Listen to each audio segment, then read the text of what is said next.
Welcome to Homicide the Podcast. Hi, I'm Kevin. And I'm Brandon. And Homicide the Podcast is the gayest true crime podcast here to force the gay agenda on your little true crime loving hearts. Today's episode is called California Dreamin', and my story is titled Let the Fucker Hang. Ooh. What about you, Kev? My story is titled Edley Atherley, You're a Straight Up Shitbag. Oh, well, there you go. So it's interesting. So, well, welcome back, Kev. Yeah, It's been a couple weeks of us kind of being a little MIA. Yeah, we haven't had an episode go up in a hot minute. And if you follow us on TikTok, you probably know why now. And we'll try to get through. This may not be as comedic of an episode. We'll try our best. Yeah, Brandon and I are coming off of a pretty severe shift in our life. And if you've watched the podcast, you know that we had always had a Boston Terrier named Mardy, who was by our side. Every episode, just kind of laying between us. Except for maybe the virtual recordings, but she was by my feet every single time. Exactly. Yeah, when we were kind of separate for a little while. And we were separate because back in September, our little girl was diagnosed with heart failure. Right, and here it goes. I already want to cry. And anyway, it just kind of progressed, and by November, like her medicine was pretty upped. It was just like, oh God, I think we need to take her back to our house in Tampa, which is where we're at right now. We're recording from our agency that we own in Tampa, Florida. But we decided to bring her back. And she actually did pretty well coming back. Yeah. We thought it was going to be really soon after we got here that she would pass away. Yeah, but she made it. She hustled. She was a fighter. She was. And it was interesting too, because her heart was so big that it filled up her chest and kind of limited a little bit of her lung capacity. But then also in heart failure, your lungs and your everything just starts filling with fluid. And so we had a pretty bad bout of it in New York. And so we took her to the ER. And anyway, when we brought her back to Tampa, she was doing pretty well. I had to go back to New York because I was in a couple of classes, because as you all know, I also do acting. And even though I'm the CEO of our agency, and I've been trying to pursue that a little bit heavier, and I regret it a little. Don't. Anyway, I know. Sorry. So anyway, she took a turn. Well, she not really a turn. She started to really progress. Yeah. When I came back. Yeah. If anybody's been through heart failure, and I'm sure with people it's the same. Yeah. It's very slow progressing, and then one day she could be great. One day she was awful, and it was hard. And a lot of people in our life noticed how she was progressing, and especially our team at our agency, because she came to work with us every day. And she would pass out. Her energy was just, it was clear that she was kind of really declining. And I think that she was trying to stay alive for us. Anyway, we had to, make a really shitty decision. Yeah. To, sent her to her next journey, with a company here in Tampa called Laps of Love. Is that Lap of Love? Lap of Love. And so, and if they're in your city and you have to make this decision, they were great from the beginning to the end. They were, and yeah. So anyway, this last weekend, we had to say goodbye to Mardy, but she's going to be here with us every time. She is. So we got this little cute picture of her. I'm going to put by my face so that it stays in focus. But we are going to have her join us during the episode. And if you're not watching us on YouTube, we'll certainly post this onto our social media. So go take a look to see little Martina. But we're going to place her right here, so that she'll be with us. She'll be with us in every episode. And I think something good to know about Kevin and I and this podcast journey that we're on is that mental health is really important to us. And I think out of all of the podcasts that I've at least listened to, we're not going to fake it. If we're not doing great, you're going to know. So we took off the last 2 episodes so that we could spend time with her and heal a little bit. And we're back. So really, thank you to everybody who reached out, because we had quite a few people reach out. Yeah, a lot of our listeners, actually, you guys reached out just being like, oh my gosh, where's where's the next episode? And I know that was fueled by your love for true crime, and believe us, we love it too, which is why we're here. Again, murder's not funny, but we are. No. But we really wanted to take the time to spend whatever time, especially me since I've been gone, but really wanted to take the time to spend it with Mardy as she kind of transitioned into this next phase of her life without us. So, but yeah. Anyway, on that note, should we get into murder? Yeah. Should we get into the stories that we've had ready for the last 2-3 weeks that I don't even remember what I wrote about? I know. It'll be fun for all of us. Yes. Yeah. We got these stories ready quite a bit ago. But as we kind of started navigating Mardy, we clearly put it on hold. And sorry to everybody who keeps hearing that banging sound. I keep hitting my Brandon does not know how to stay I can't. straight. Well, clearly. But definitely cannot stay put. I can't. In one area. What's so funny too is that we don't, Mardy is here in a picture, but she was such a heater too, that even when she was beside us, which this corner of this room is very hot, but it's very warm. When she was beside us, she would heat up our legs so much, and I kind of miss that little, I do too. That little heat a little bit. But I could probably do a whole episode on talking about how amazing Mardy was and all she this was the shit. coolest. So we would love to hear from you if you've experienced, even if you have advice on how we can maybe navigate this, because we're having a pretty rough time. It's only been just over 24 hours, by the way. Probably not the best time to record a podcast not. epised, but you know what? We needed to do something. Yeah, we had to kind of jump back in, but also pay homage to Miss Martina, because really she was at the core of everything that we did in our life, which is why she was on every episode, because she literally was always around us. I think that, she was just such a lover. My Lord. Mm-hmm. And anybody that encountered her, any team member at our agency, client of our agency, friend, family member, everyone felt the love that just radiated from her. From the little 17-pound. Yeah, Boston Terrier, which, by the way, I mean, this was our first experience having to, deal not only with a pet that was dying of heart failure, but certainly to face the end of it and watch the life kind of slip out of her body, which was quite difficult for both of us. But and it's interesting too, because I often think of, since we're on a true crime podcast, these people who serial killers and people who murder, who are who love that, get addicted to that feeling feeling the breath. Yeah, and I just think I don't. You're a dirtbag. Stand people. I don't like that. Yeah, I don't. I literally am that was the worst. It is the worst pain and the most painful thing, and I just do not understand how people can enjoy that. They're crazy. So anyway, yeah, on that note, please, if you have any advice that you can share with us on kind of how you navigated that pain and the grief and the loss.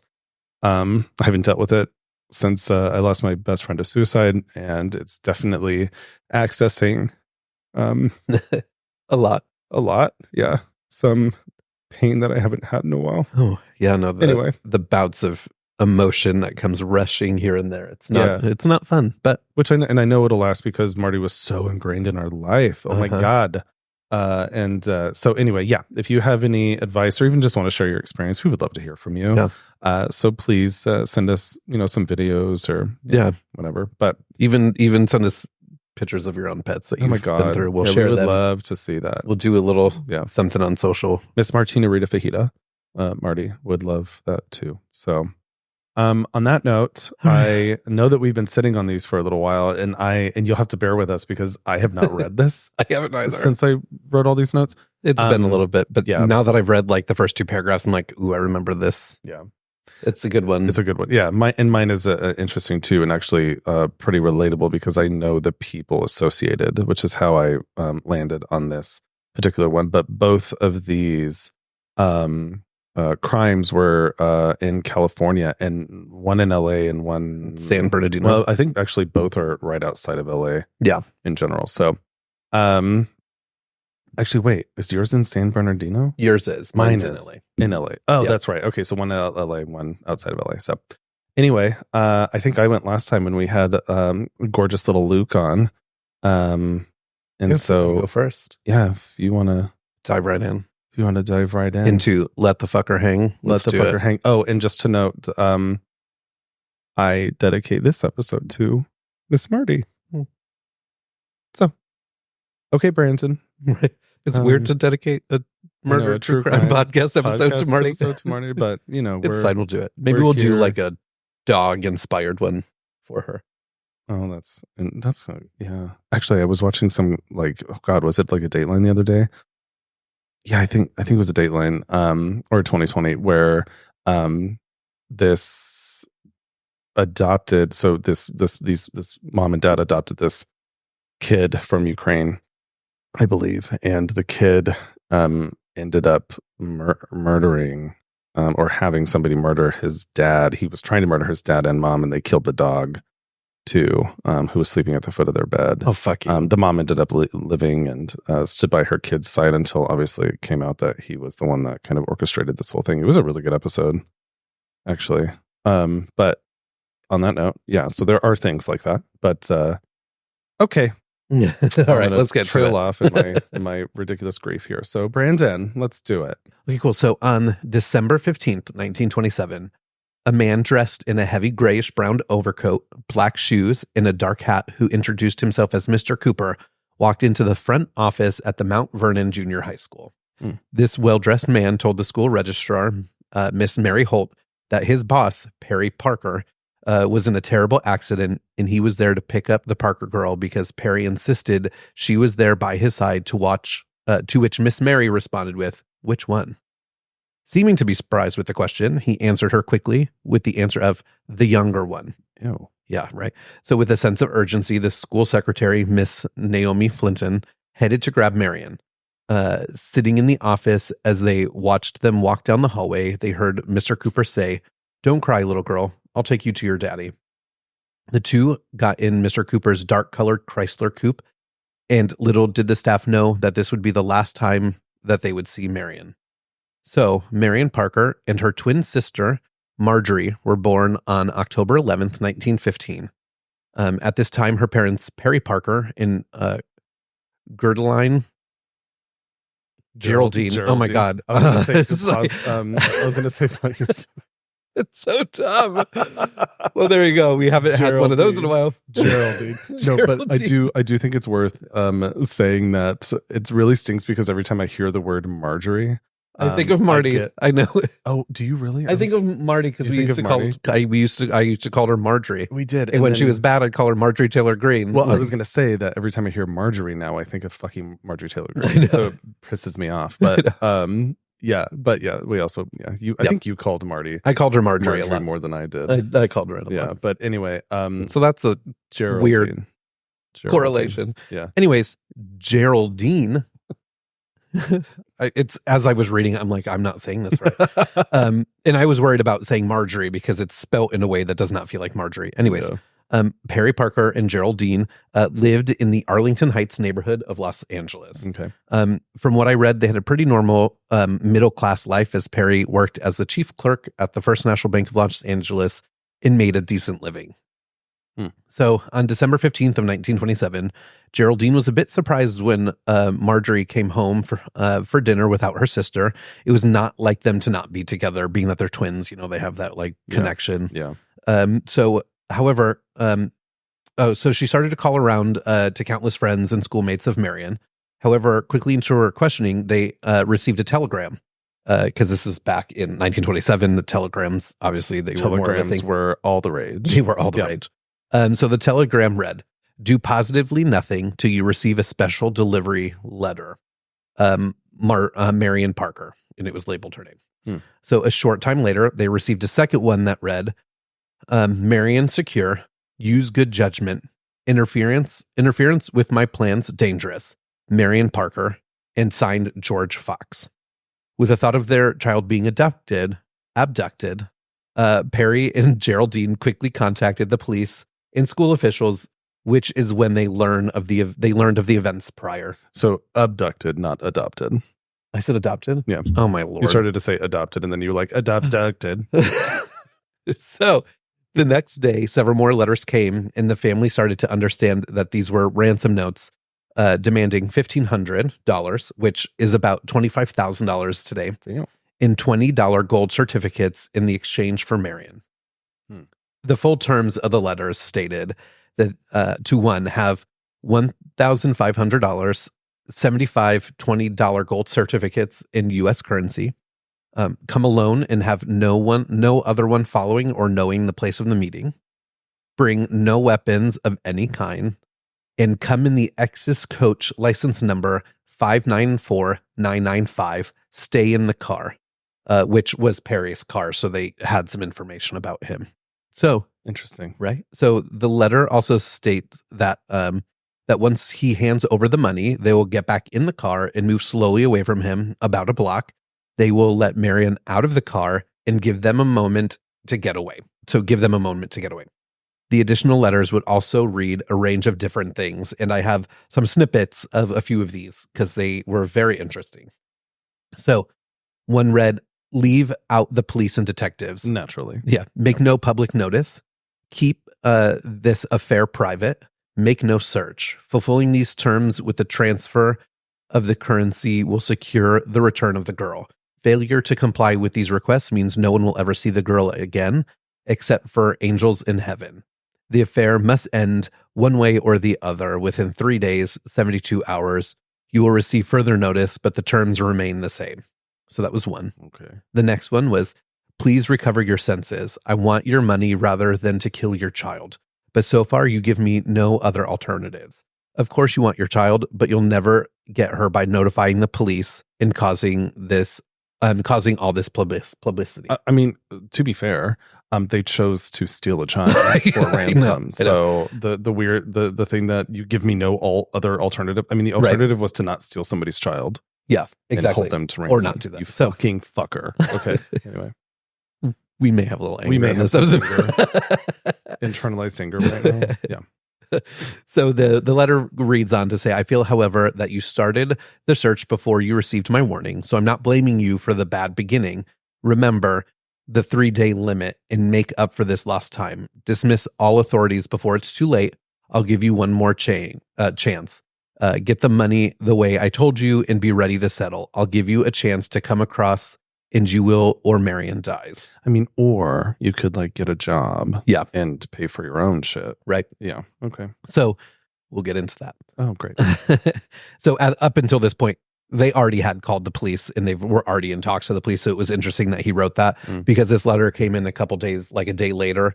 Yeah, what did he expect them to do? Yeah. Well, they expected them not to do anything, but I think like people should, you should probably call the police. So, I mean, if my child went, was abducted and went missing, I would absolutely be calling the police. Yeah. So, well, 100%. So, all of these letters were signed with the names like Fox, Fate, Death. They also had inscriptions from Marion herself with pieces of it saying, and this is kind of rough, but it says, Daddy, please don't bring anyone with you today. If you don't meet us in the morning, you'll never see me again. Love to all, Marion Parker. P.S. Please, Daddy, I want to come home this morning. This is your last chance to be sure and come by yourself or you won't see me again. Then eventually Perry was told the location of the drop, and he headed right to the corner of 10th Street and Gramercy Place as directed. Unfortunately, because they called the cops, he asked that the police didn't come with them, but the police who were watching the family did follow Perry without him knowing. And when the abductors saw the police, they got scared and drove away. So they met at this corner of this street, and he just drove off. The abductor drove off. Probably would have been really mad at the police, but also like it makes sense that they would go. Oh, for sure. So the next day, the kidnapper continued to write letters where he said how Marion saw him and and wondered why her daddy didn't help her, and that he would give them a second chance. And that this time he was to wait for a phone call. So on December 17th at 7:35, the call came in and they instructed Perry to meet at the corner of Manhattan Place and 5th Street with cash in hand by 8 p.m.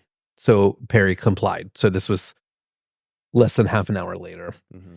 So when he gets there, he sees a Chrysler coupe pull up right next to Perry's car.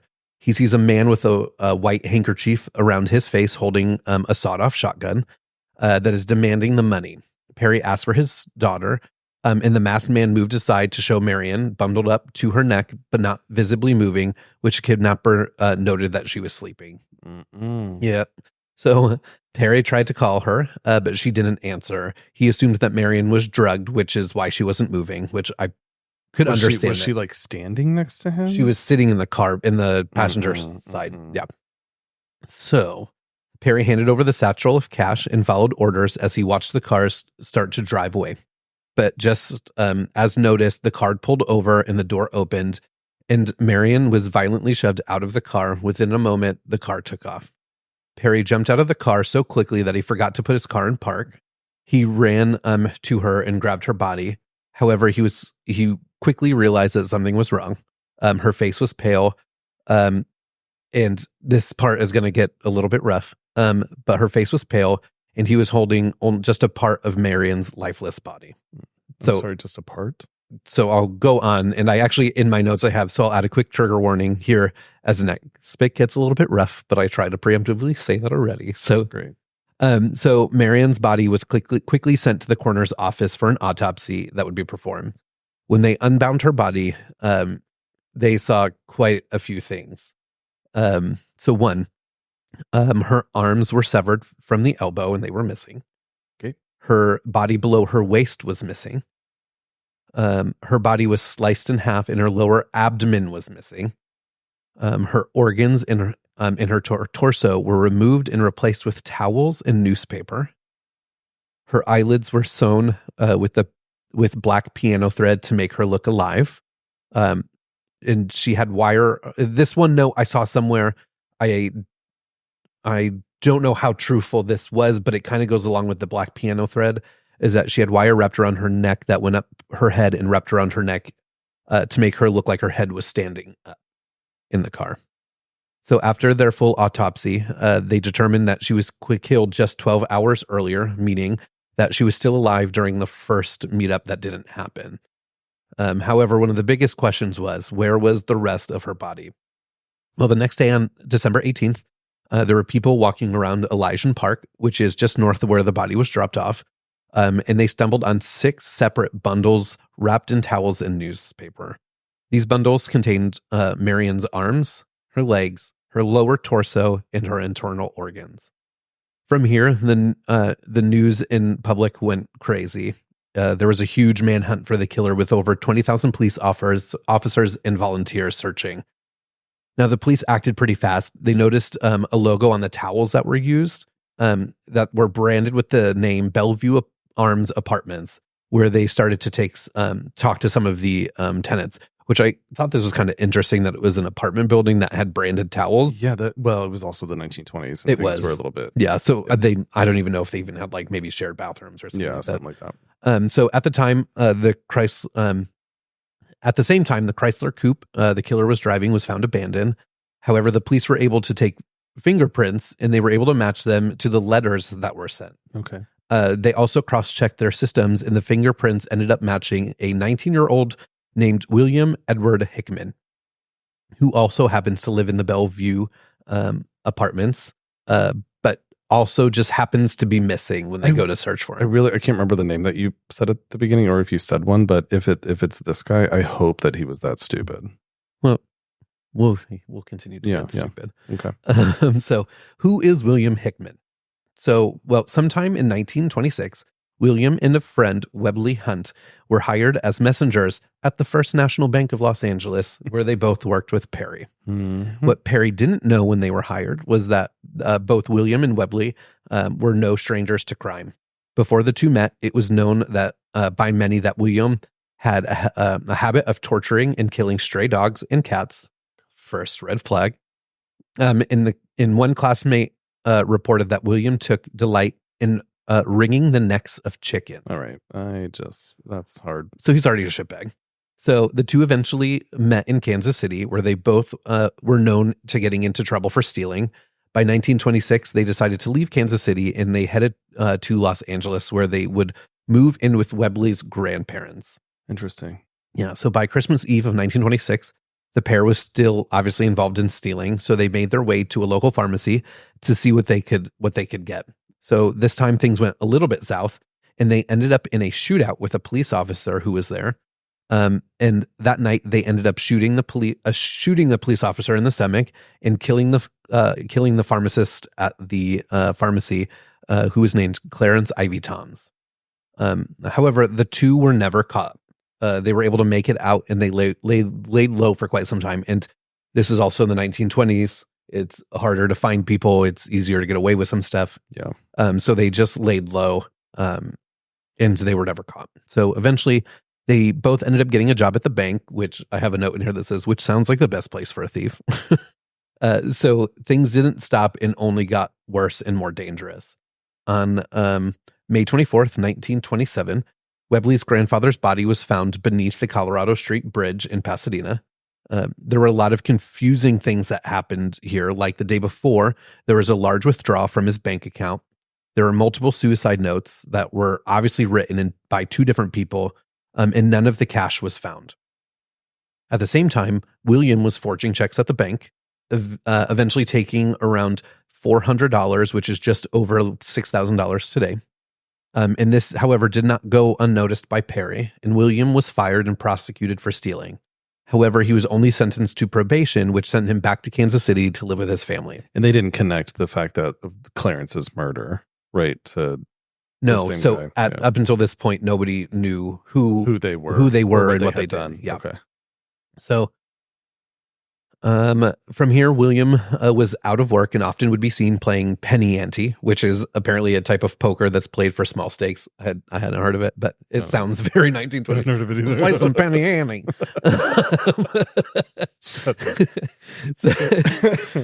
So with this time he had on his hands, he started to concoct a plan to make some money and to take on revenge. So William decided to kidnap and eventually murder Marion. Because he got in trouble for stealing, and he knew Perry and he knew his family, except he didn't remember that Marion had a twin, which why he went to school that day. He got a little bit confused when she said which one. That's why he said the youngest one or whatever, the younger one. Did you say that they were twins initially? I did. Oh, God, I totally missed that. So here, for those who have the attention span of Kevin, me, yeah. So I have that they said they responded to which one, and then later I said so Marion Parker and her twin sister Marjorie were born October 11th. I was focused on the Marjorie thing. You were. Yep. I mean, that makes sense. Any huevos. So William decided to kidnap and eventually murder Marion. Yeah. After the murder, the police went frantic trying to find him. However, they had no idea where he could be. They checked with his family in Kansas City and his extended family in other states, and he was nowhere to be found. Now, the story is pretty popular at the time, and the reward for finding him eventually raised from $50,000 to $100,000. Damn. Then? Yeah. So this obviously perked a lot of people's interest, and many had said they'd seen William everywhere. There is even a report that one man who looked like William was arrested 7 times in one day, to the point where he asked to stay in jail until they found him. Wow. Yeah. There was also another report of another man who looked like William that was severely beaten. And eventually the cops figured out that William had stolen another car. This time it was a green Hudson. This sparked the interest of a gas station attendant in Albany, Oregon, who stated that they saw a man dressed in a dark blue suit and Oxford shoes that matched William's description, driving a green Hudson. Tracking where William would be going, they were able to trace his whereabouts to Seattle, Washington, where he used 2 of the $20 gold notes that were given to him from Perry to purchase new clothes, because the cops told Perry to give him all marked bills so that they could trace him, which he had done. So then on December 22nd, Williams was seen again at another gas station, this time in the Portland area. The gas station attendant called the police immediately. Good. Yeah. Eventually, the two officers, Chief Gardain, and I'm so glad that you're just looking at my notes as I read it for me. And Officer Llewellyn. Lou Allen. I said Lou Allen, like an old woman. Like Llewellyn. I just imagine some like woman working in a counter of a soda factory. Miss Llewellyn. Yeah. So of Echo, Oregon. We're having they were having a smoke break and they saw a green Hudson drive past. Knowing about the story, they got in their car and chased Williams. Wow. However, William decided to drive faster, and for a bit they were in a frantic car chase, which William eventually lost. When the police inspected William's car, they ended up finding the sawed-off shotgun, a few handguns, and about $1,400 of the ransom money. So from here, William was taken in for the murder of Marion. At first, he tried to blame the killing on a set of brothers. Okay, I saw this in a couple different places. It was a couple or it was a set of brothers. I just picked the set of brothers because there was a couple that said both of them. So there was a set of brothers. I have Oliver and Frank Kramer. He said that he took part in the kidnap and the ransom, but he did not kill Marion. However, little to his surprise, both were incarcerated for the last few months on other charges, making that impossible. So eventually, William confessed to a few different things. He confessed to several robberies and the murder of the pharmacist, Clarence Ivy Tom, which Webley eventually was arrested and charged for as well.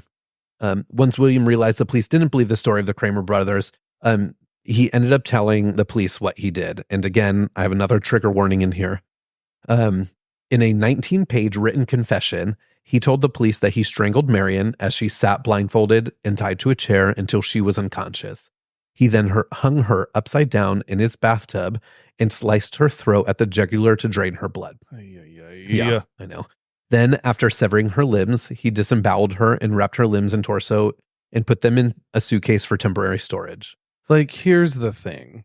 These people are sick as shit, which is why we should not have like gotten rid of mental health facilities or not mental health facilities, but like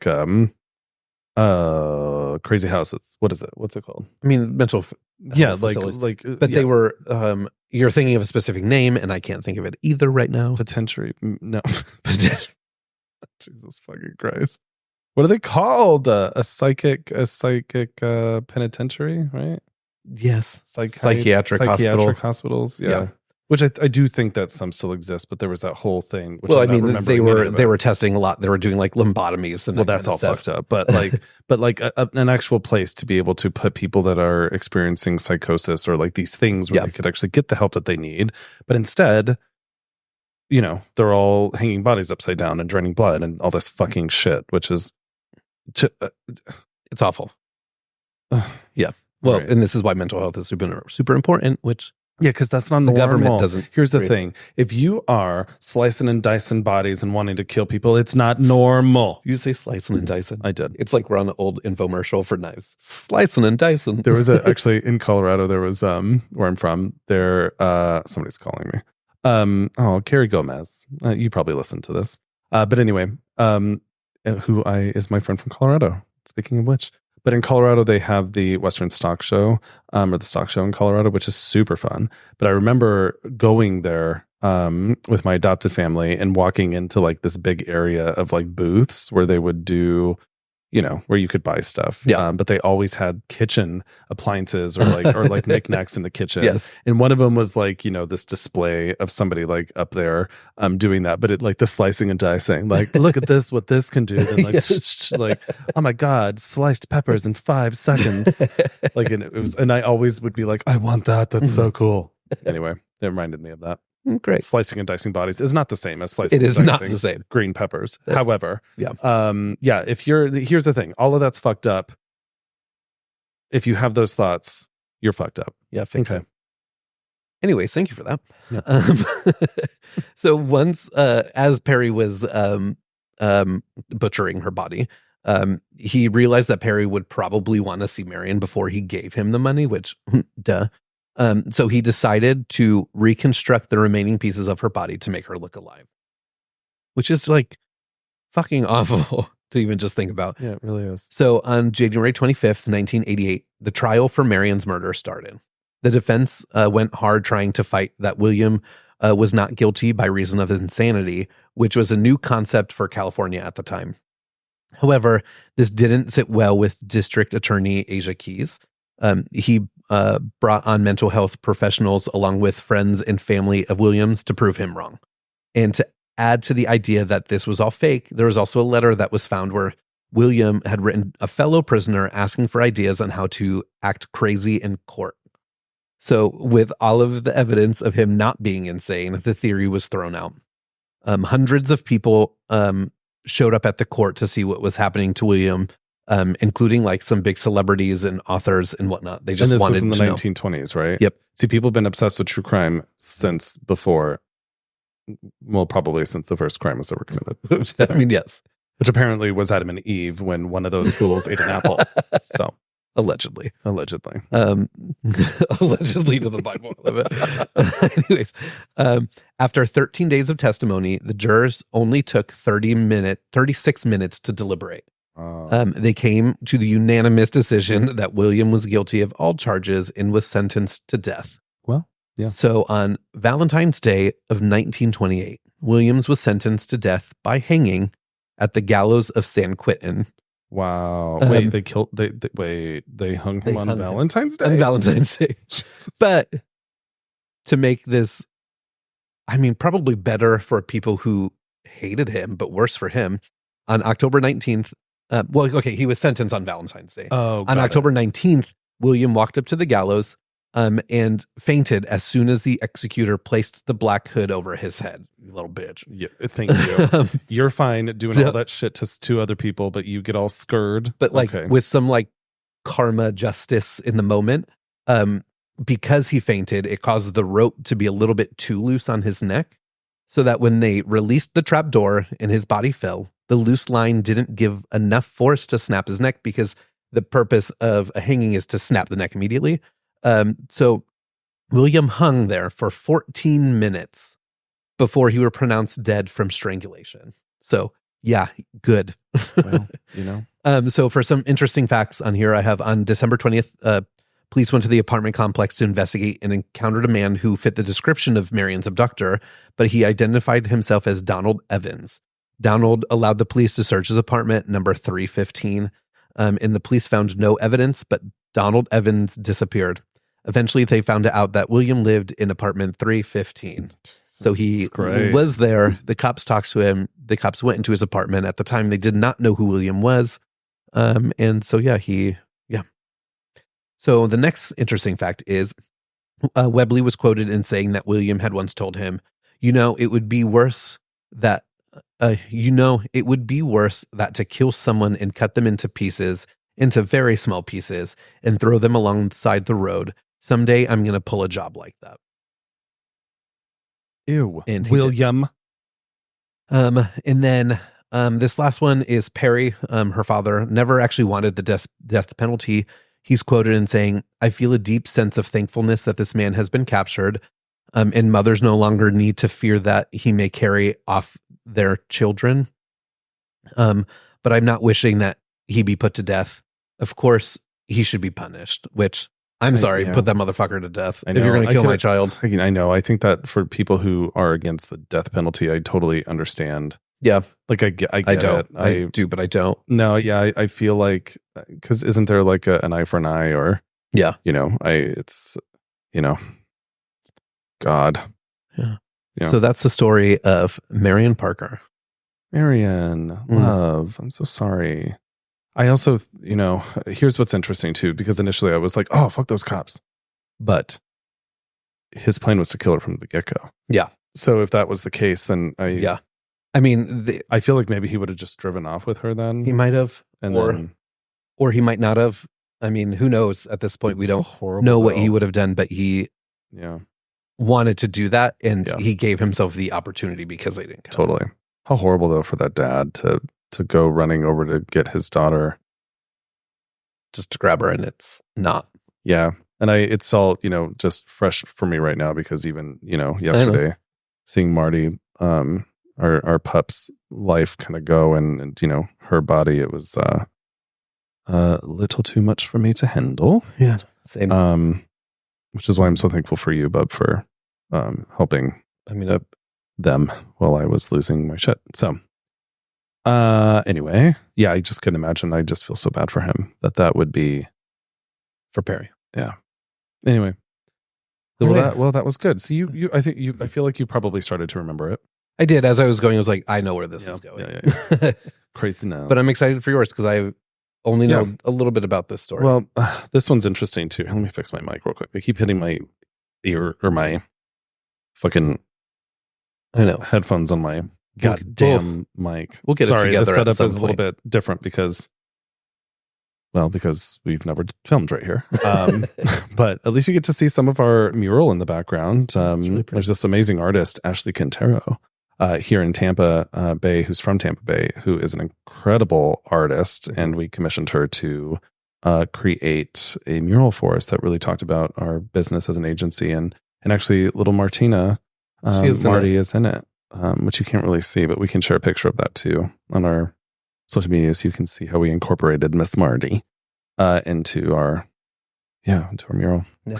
Anyway, okay, my story. Yeah. Are we ready? You ready to dive in? Yes. So again, my title is Eadley Atherley. You're a straight up shitbag.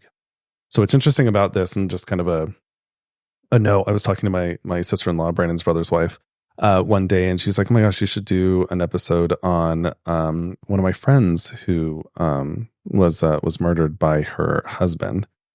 And I was like, "Oh yeah, sure, absolutely. That's tell me all about it." And then she started telling me about it, and I was like, "Oh my god!" Yeah. And it was it kind of impacted a community in Tampa and a community in outside of LA.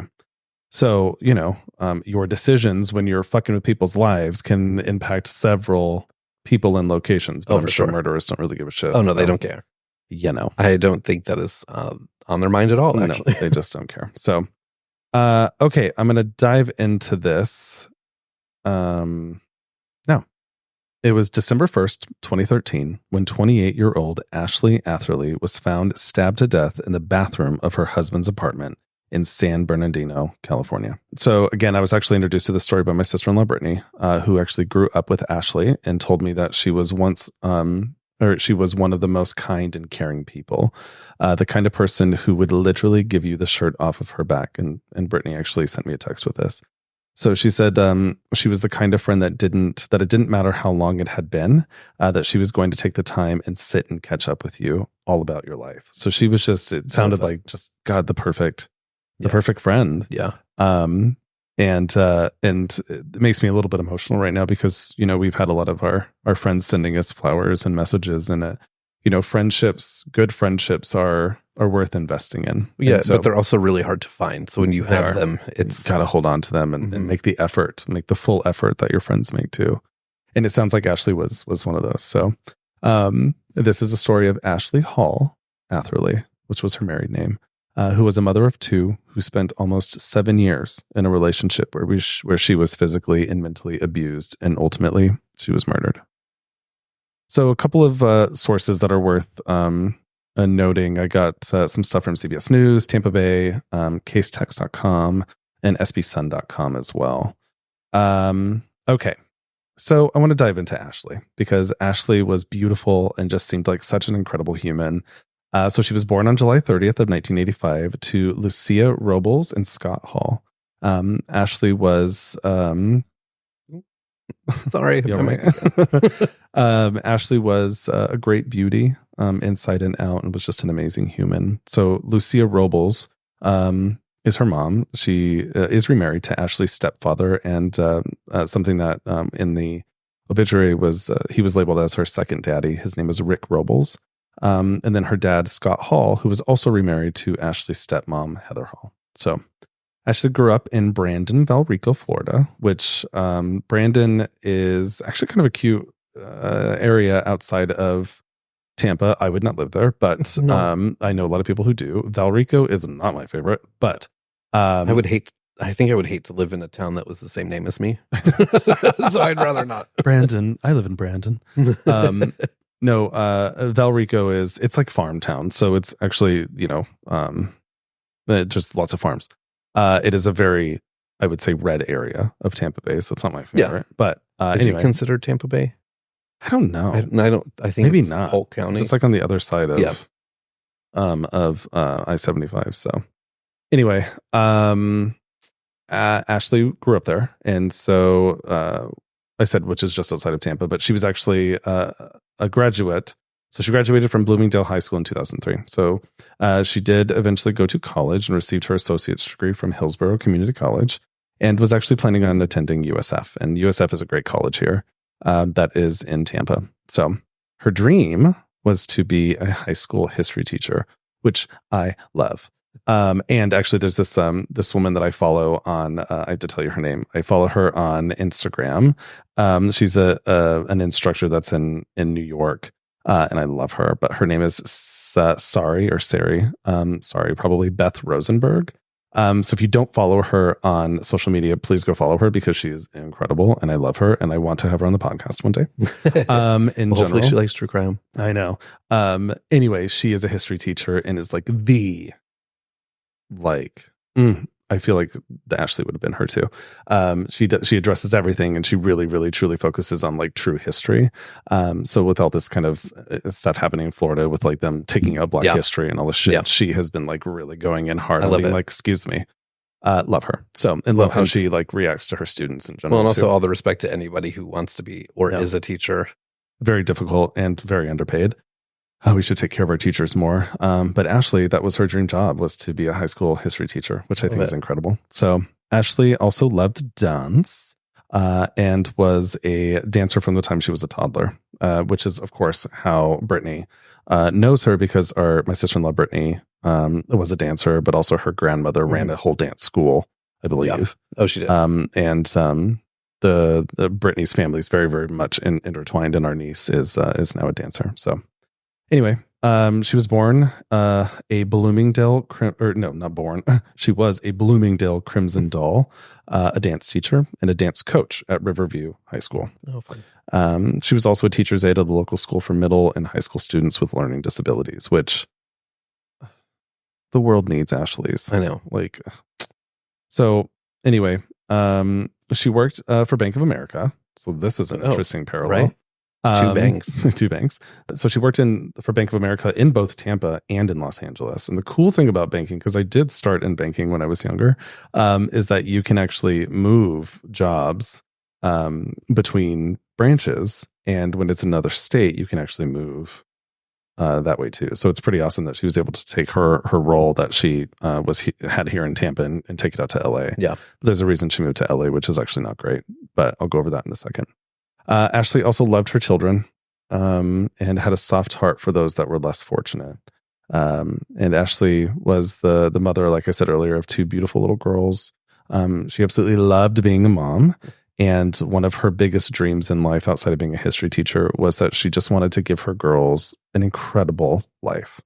And as a former, I'm way too emotional, but as a former foster child and kid of a failed adoption, that really resonates with me. Yeah. Like what an incredible human. I mean, she sounds like she was. Yeah. I actually pulled this information from a post that Ashley's mom made in a support group that was created in Ashley's name.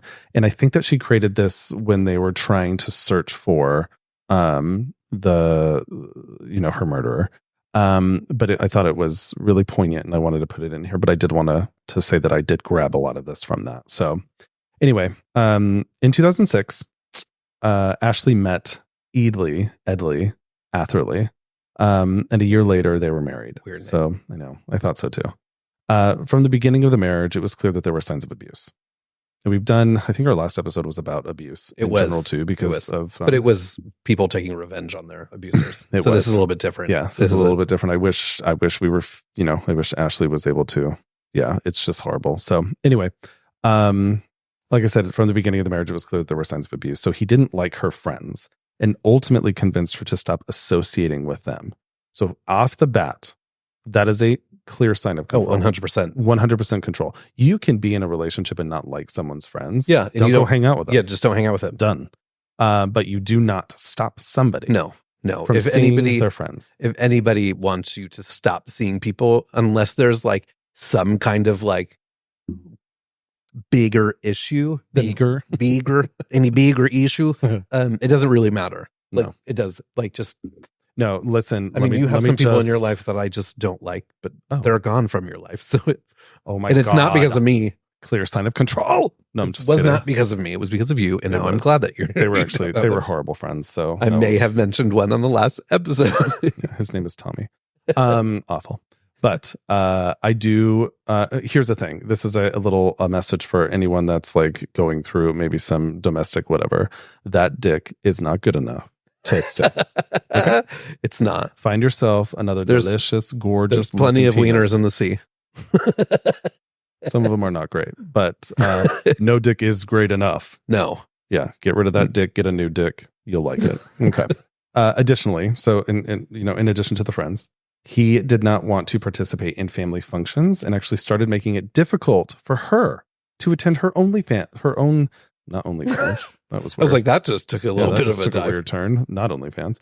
But anyway, he didn't participate in family functions, and then he started making it difficult for her to attend her own family. Yeah, these are all just, it sucks because these are all red flags that I imagine being in that space, you don't even think is anything wrong. Totally. And it's interesting too, because he eventually started insisting that she choose him over her family members. Okay. And like, no. So anyway, the family actually began to see signs of domestic abuse as well. So it was clear that he was isolating her in general and causing her severe mental abuse, but it was suspected that there was also physical abuse as well. So, like many victims of abuse, Ashley would continuously deny the abuse, even though police were called on several occasions. Some other things that he would do, he would use the kids as leverage. Of course. And he wouldn't allow Ashley to take the girls when she would leave. So family functions, he wouldn't let her take the girls to. Just in general, he wouldn't let them. I don't know. Because he's a horrible dude. So as time went on, Ashley's family would eventually say that Eadley was stripping her of everything that made her Ashley. And I think that's really true. Yeah. In domestic violence cases is that, or just in cases of control, like the person who's controlling will strip the person of their personality and their comfort and their love and their just everything. And he's because they want to be the ones that like he didn't want her to go to other people. He wanted her to go to him. And the only way to do that is to help remove those people, which it seems like he did, even not allowing the children to go along with her to be around her family. Like he was in a sense grooming her away from everybody. 100%. Okay. So fast forward just a tiny bit to December 2012. So in December 2012, Ashley reluctantly shared. Okay, Brandon. Jesus Christ. We should not have done this today. We're good. Anyway, Ashley reluctantly shared with her family that her husband, what was his name? Eadley, Lord, decided that they would be moving to California because he had an opportunity for a job transfer. It was also where most of his family lived. Because he wanted to get away from all of anybody she knew. Oh, I'm 100%. Sure he had a much bigger plan. So this was after Eadley had stranded. That was weird.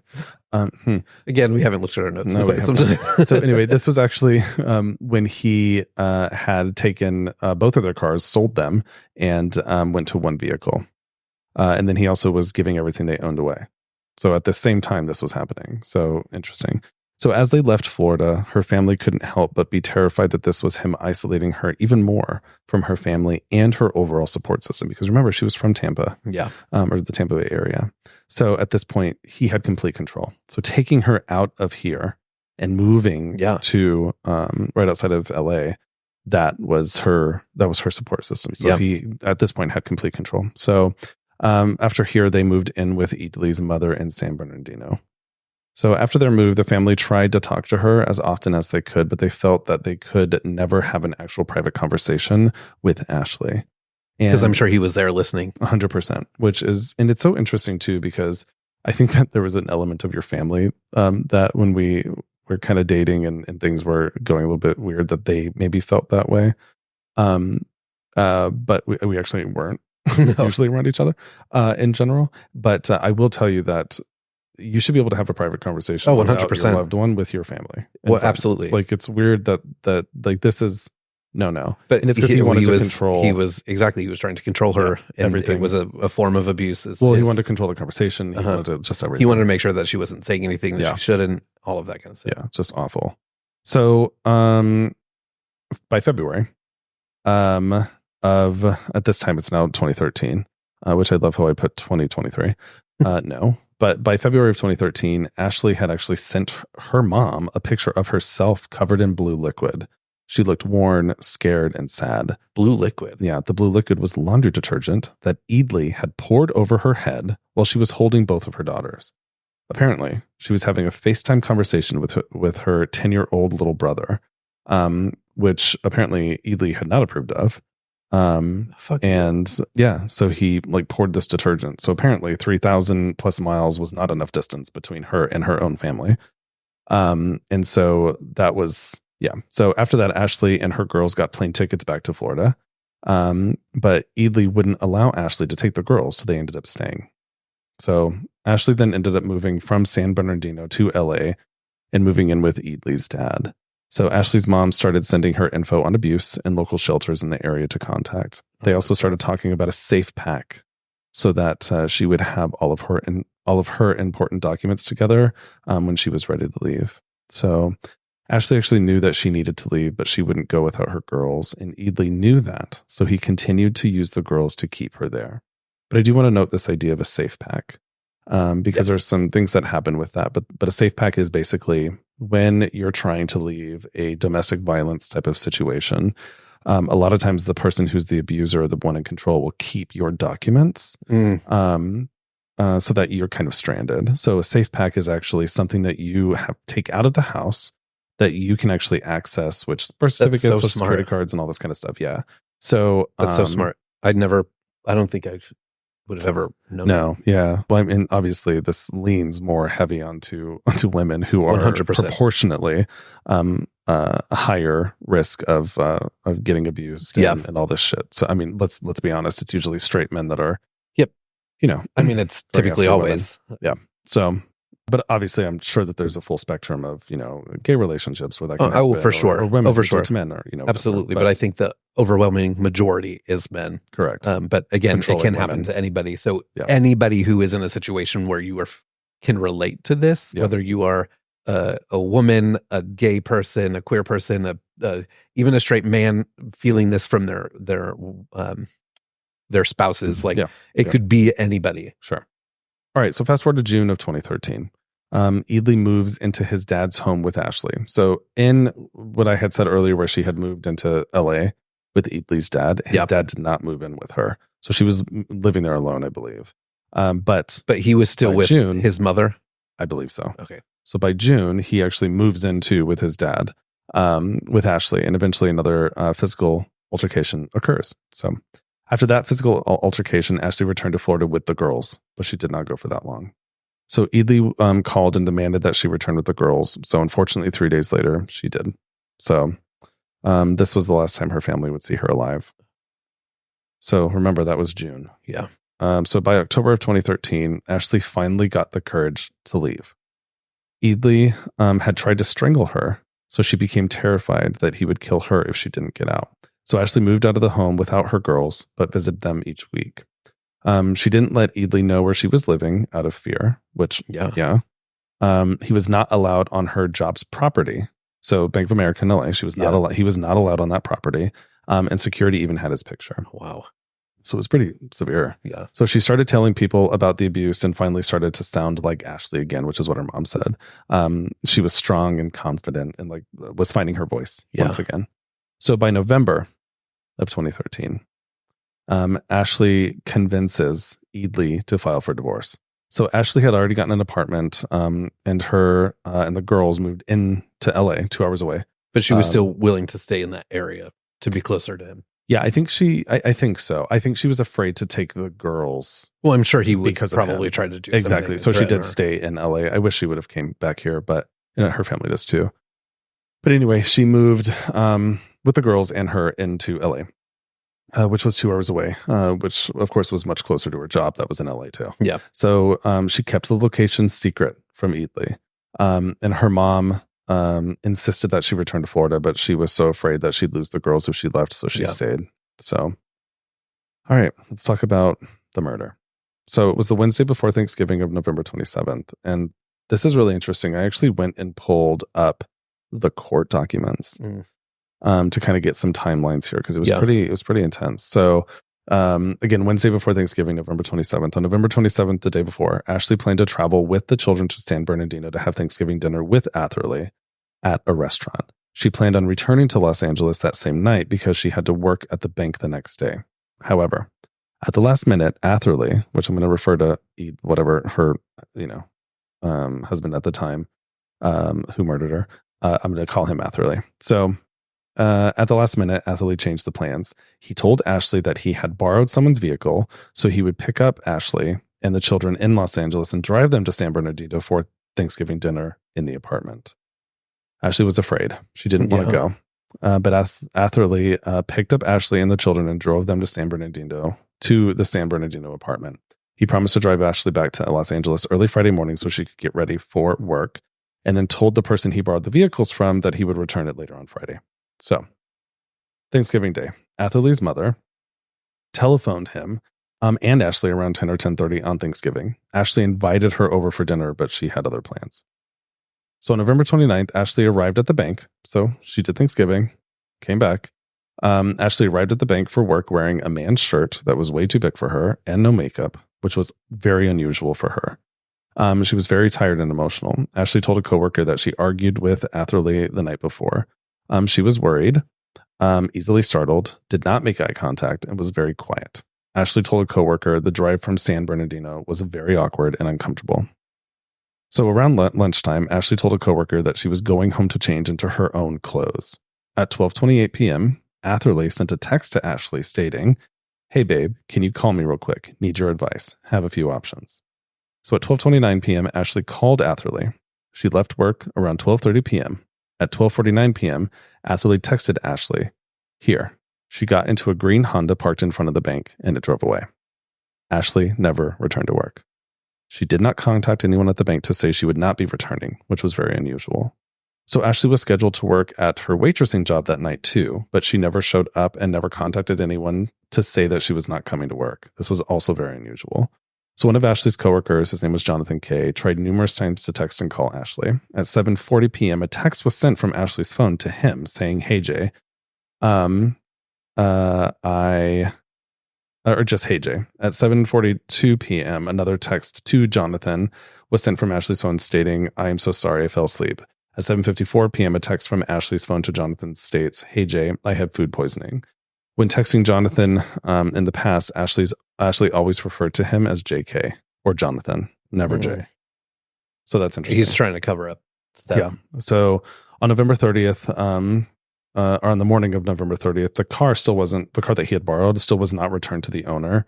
And so they were concerned because the car was not there on Friday as promised. So this person called him, and they're related, but I kind of left it out. But Atherley answered the phone, sounding hungover, and said that everything was okay, but that he was sorry he didn't return the car.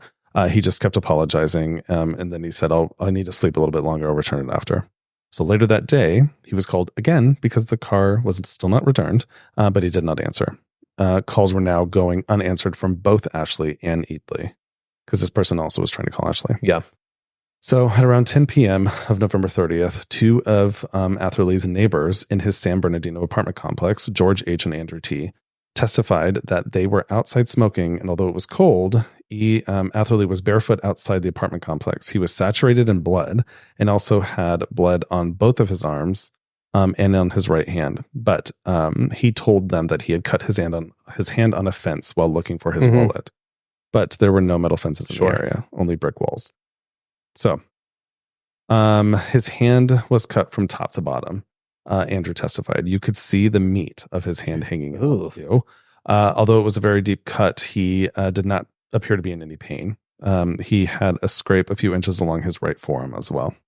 So Sam C., who was working as a security guard at the apartment complex, and at about 10:30 p.m., a woman reported someone was trying to enter the complex through a locked gate. Sam saw him outside, barefoot and wearing a bloodstained shirt and pajama bottoms. He appeared to be nervous, and his hand was bloody. But he told Sam that he cut his hand while trying to hop a fence to look for his wallet. But Sam ended up calling the police. Good. Later that evening, I don't know who it says. I wrote later that evening, father. Is it her father? Yeah, no, it's his father. His father. Who was visiting family in Florida, actually called Atherley several times, but there was no answer. When Atherley finally answered a call, he sounded pretty incoherent and said, "They're coming for me right now." So concerned, the dad called the mom and asked her to check on him. So at 11:19 p.m. that night, San Bernardino police officer Mira Donner arrived at the apartment complex in response to Sam's call. The officer contacted Atherley, who was inside the complex, but by now, Atherley had apparently changed clothes, had no blood on his clothes, his hand was not bleeding. So Atherley identified himself to the officer as Ed Lee. Atherley was not intoxicated or under the influence of any drugs. He refused medical treatment, denied he had been in any physical altercation, and said he had cut his hand while jumping over the metal gate. He told the officer he lived nearby, but did not provide an address. Believing that there was no evidence of a crime, the officer departed. Oh, okay. So Mariella, who lived upstairs from Atherley's apartment, at about midnight, she was outside walking her dogs, and one of them ran up to the doorway of his apartment. At the same time, he opened the front door. He seemed surprised to see her, went back inside and shut the door. So December 1st, 2013. It was a Sunday. So the woman was still who he borrowed the car from was still unable to contact him. And people were starting to get concerned. So anyway, they drove to his apartment. On the way, they picked up his mom, and all these family members were kind of like, what is happening? So they arrived at his apartment complex at 11:30, and she saw her car in the parking lot and assumed that he was just in the apartment. Yeah. So they stopped at the car first, opened and unlocked the car, and saw blood inside. So the police determined, eventually the police determined that Ashley's blood was in the interior passenger side door, middle console, and exterior glove compartment. But the owner of the car also found 2 receipts inside the vehicle, both dated Friday, November 29th. One was for a telephone accessory purchase at about noon from a Los Angeles gas station near Ashley's apartment.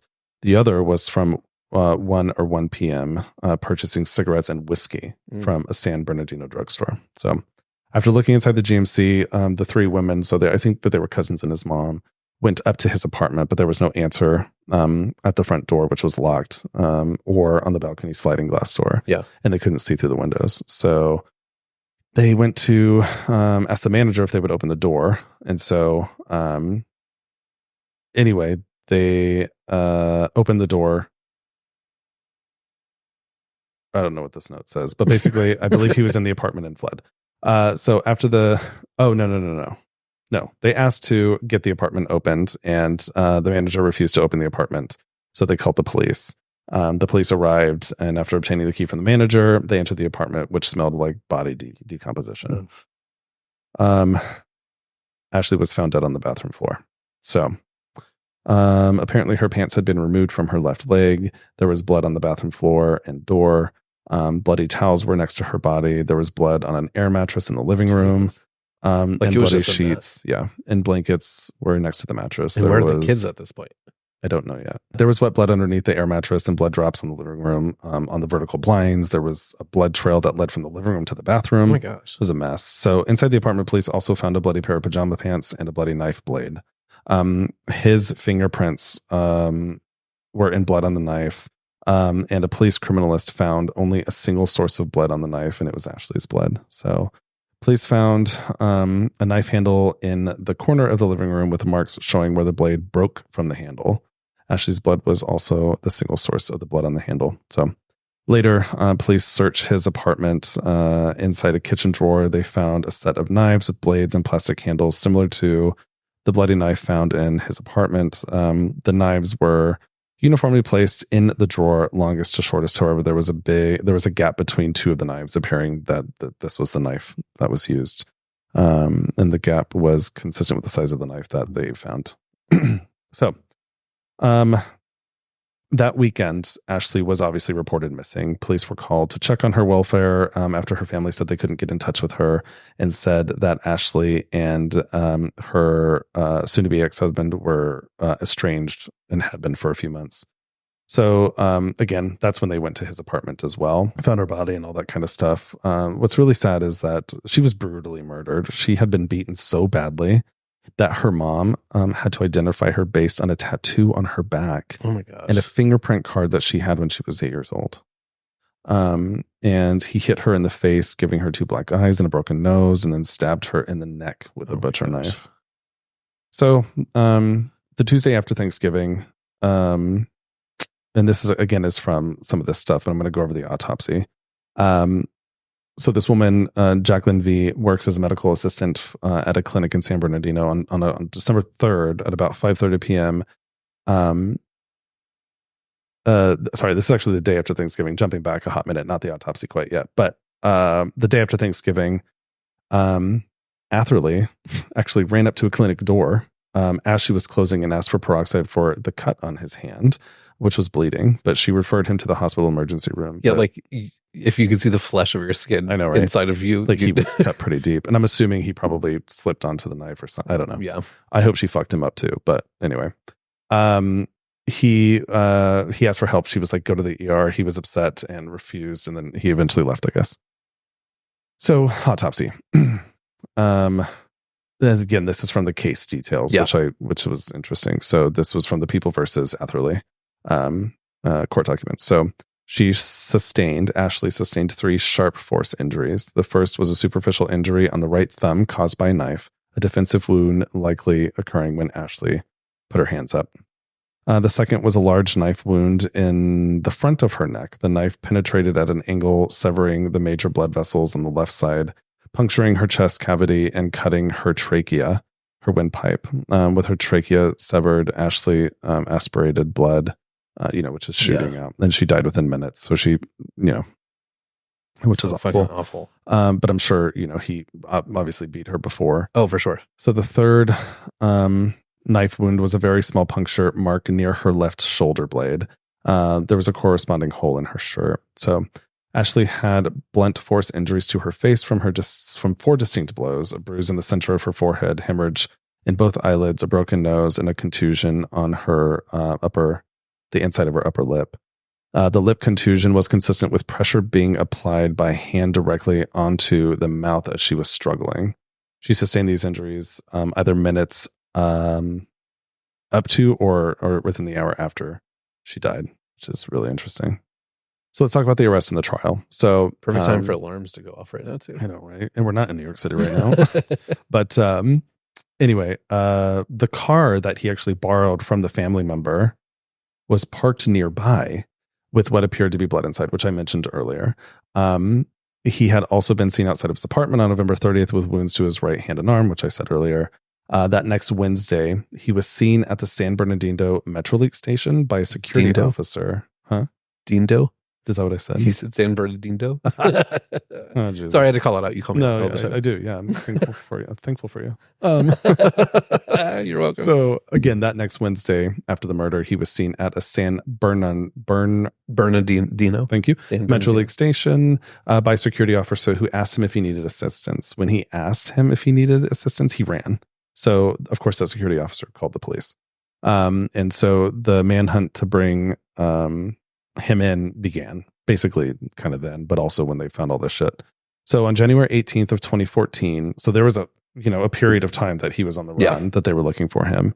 But he was running to Florida, which is interesting. So on January 18th of 2019, he actually surrendered to federal authorities here in Tampa. Oh, wow.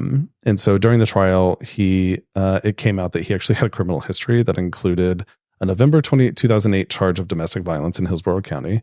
And in 2005, he was arrested on a domestic battery charge in Charlotte County.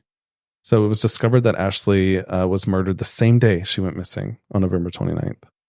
It was also discovered that his own father told Ashley to go back to Florida and that if she didn't, he thinks his son would kill her. How fucking crazy is that? So he ended up being extradited to California. He was convicted of second-degree murder and is serving 16 years to life. Good. So what's interesting, and I think that this is, I put it in here because I think it's really valuable, but after the trial, her mom, who's known as Mimi, and her husband, Rick, who was known as Pop Pop, adopted both of her girls. And in 2015, to keep their daughters, or they adopted in 2015, they adopted the girls to keep their mother's memory alive in general. So Ashley's mother now knows that the information that she sent to her daughter, remember I said that they were kind of talking back and forth and giving her resources in this pack. Ashley's mom now knows that her daughter actually listened and read everything because a backpack was found in her office, which contained all of her important documents, birth certificate, social security cards, so sad. School records, everything that she would need when she decided to leave. She was so close to being out. The chance to. Yeah. So what I found to be interesting, and I'm not sure that this is still around, but immediately after they created something called Ashley's Safe Pack. And it was powered by DocSafe. But basically, Ashley's Safe Pack is a virtual safe deposit box for domestic violence victims to safely upload and store their important documents free of charge. I hope it's still around. I couldn't really find much information on it anymore other than like the initial press release of it. So if you're out there and you know that this still exists, please let us know. Yeah, we would love to share that information. But again, Ashley's Safe Pack and it's supposed to make an exit both safer and easier. Yeah. So that was the story of Ashley, which I focused a lot more heavier. No, I'm glad you obviously did. On Ashley because than him, because he's obviously a dirtbag. He's out. Yeah, he's an abusive. No, I'm glad that you did. It was great to hear more about her than anything. Yeah, and Ashley Hall. So I know that we have a lot of Tampa Bay listeners, and if you were in her tribe and certainly her family, our love goes out to you. Yeah. And I'm so sorry that you experienced this. And people feel so helpless when they can't help somebody that's going through that, or the person just isn't at a place where they can, listen. Yeah. And God, her parents must be just devastated. And, it's still to this day, but it's amazing that they're raising her daughters. And so the life that I'm sure Ashley really wanted to give, they're able to I know her them. parents will do that for her on her behalf. So anyway, that's the story of Ashley, who I'm going to call Ashley Nicole Hall, because fuck her, her married name. But anyway, bless her heart. I wish I would have known her. Yeah. I love that. We're second, third, God, more sirens. What's happening here? But anyway, at least we get my sister-in-law in our life who knew her as well. So anyway, we did it. We did. Goodness. Again, sorry that took so long. Yeah, sorry for our little break. We won't have them now, or shouldn't. It was so interesting too, because we thought Mardy was going to pass away over the holidays, which is why we actually took a break then. And she just kind of pushed through and seemed to be doing okay.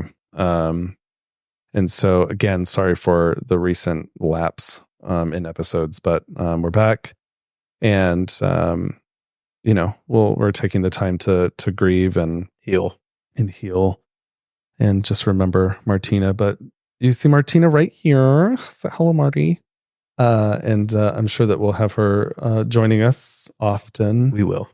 And thanks for listening, and thanks for reaching out. Yeah, for sure. Thanks. Any parting notes, Bran? I love you. Love you too. I love you too, Martina. Yeah, we love you, Mardy. I love you, Bob. Love you too. And well, with that, I guess it's time to say, don't forget to subscribe, follow, rate, review us. yes, that's to all of them. And if you have any of your own Homotown murders, please send them our way, because we'll jump back into that. Yeah, now send them in to us at murder@homicidepodcast.com. Yeah, and we'll have you on with us. But until then, thanks for supporting us, and take it easy. We love you, Mardy. Yeah. Talk to you soon. Bye. Bye.